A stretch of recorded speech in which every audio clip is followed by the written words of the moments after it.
Hello everyone, this is your chapter first.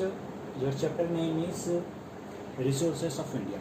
तो देखिए mainly हम यहाँ पर बात करने वाले हैं रिसोर्सेज के बारे में। तो मैं आपको बता दूँ कि रिसोर्स का जो मीनिंग है, what is the meaning of resource. Resource का मतलब होता है संसाधन।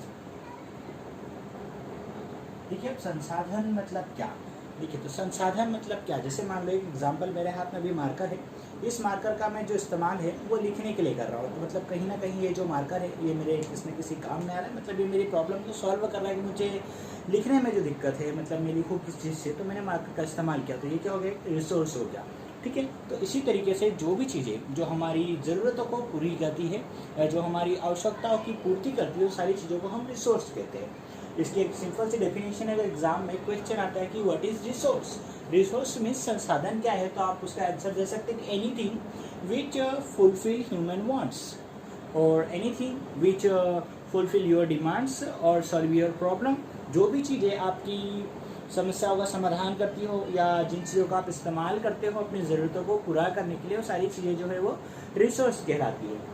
नेक्स्ट देखेंगे अपन कि रिसोर्स जो होते हैं उनके कुछ क्लासिफिकेशंस होते हैं और उनको अलग अलग भागों में बांटा भी जाता है। तो सबसे पहले अपन बात करते हैं नेचुरल रिसोर्सेज की। तो नेचुरल रिसोर्सेज क्या है, मतलब वो चीज़ें जिनका हमने अपने तरफ से उनको पैदा नहीं किया या बनाया नहीं किया है, जो प्रकृति ने हमें दिया है, वो सारी जो चीज़ें हैं वो नेचुरल रिसोर्सेज कहलाती है। नेचुरल रिसोर्सेज मतलब प्रकृति के द्वारा दिए गए हमें संसाधन, जैसे लैंड, जमीन जो है हमें प्रकृति के द्वारा दी गई है, सॉइल मिट्टी और वाटर पानी, फॉरेस्ट जंगल, वाइल्ड लाइफ जंगली जीवन, नेक्स्ट है मिनरल्स, पावर जिन एनर्जीज का हम यूज करते हैं, और एयर हवा। तो देखिए नेक्स्ट इनके अगर क्लासिफिकेशंस की बात करें तो इनके जो क्लासिफिकेशंस है वो अलग अलग तरीके से।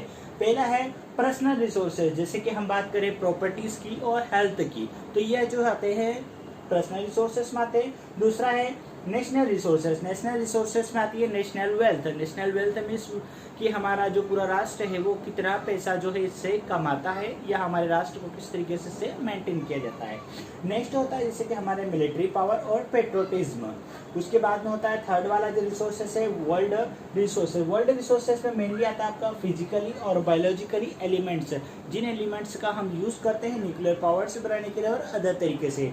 उसके बाद में हम बात करेंगे लास्ट वन है कि जो लैंड है, जो नेचुरल रिसोर्सेस है, तो नेचुरल रिसोर्सेस में आती है आपकी एग्रीकल्चर लैंड। अब इसके अंदर इनके कुछ क्लासिफिकेशंस किए गए, मतलब इनको भी कुछ अलग अलग तरीके से बांटा गया है। तो चार अलग अलग तरीके हैं जिस तरीके से इनको बांटा गया है। पहला है रिन्यूअल, तो रिन्यू मतलब जिन चीज़ों को आप फिर से नया कर सकते हैं या जिन चीज़ों को आप पैदा कर सकते हैं। जिस तरीके से मान लें कि आप एग्रीकल्चर की बात कीजिए, तो एग्रीकल्चर के अंदर आप किसी फसल को लगाते हैं, उस तरीके से उस फसल जब वो बड़ी होती है आप उसको काटते हैं, उसके बाद में फिर उसी भूमि के अंदर आप नई फसल को उगाते हैं।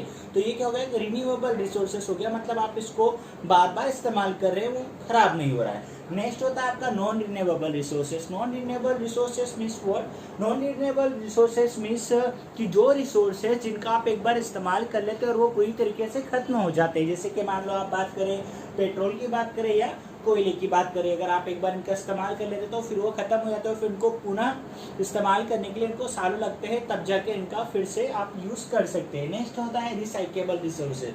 रिसाइकेबल रिसोर्सेज जो आपके ऐसे रिसोर्सेज होते हैं जिनको आप एक बार इस्तेमाल करने के बाद में फिर सेकंड टाइम फिर से आप इनका रिसोर्स का इस्तेमाल कर सकते हैं। जैसे कि आप बात करें आयरन, लोहे से आपने एक चेयर को बनाया, आपको वो चीज़ समझ में नहीं आया, आपने उसको फिर से कॉपर का यूज़ किया या आपने आयरन का ही यूज़ किया, उसको आपने पिघला लिया और उससे पिघलाकर आपने फिर एक नई चीज़ को बना ली। जो भी मटेरियल्स जो होते हैं आप यूज़ करते हैं वो सारे जो है आपके रिसाइकेबल रिसोर्स से बात है। उसके बाद में होता है इनऑब्जेक्टेबल रिसोर्सेज। देखिए ऐसी रिसोर्सेज जिनके बारे में हमें पता नहीं है, लेकिन डायरेक्ट और इनडायरेक्ट तरीके से हम उन चीज़ों का इस्तेमाल हमारी डेली मर्रा की ज़िंदगी में करते हैं। ऐसे सारे जो रिसोर्सेज है वो अनएग्जॉक्टेबल रिसोर्सेज कहलाते हैं। जिस तरीके से हम बात करें सोलर एनर्जी। तो ये आपका चैप्टर फर्स्ट था रिसोर्सेज ऑफ इंडिया, और आगे के जो चैप्टर्स है इसके अंदर हम इसके कॉन्ट्रीब्यूशंस के बारे में बात करेंगे।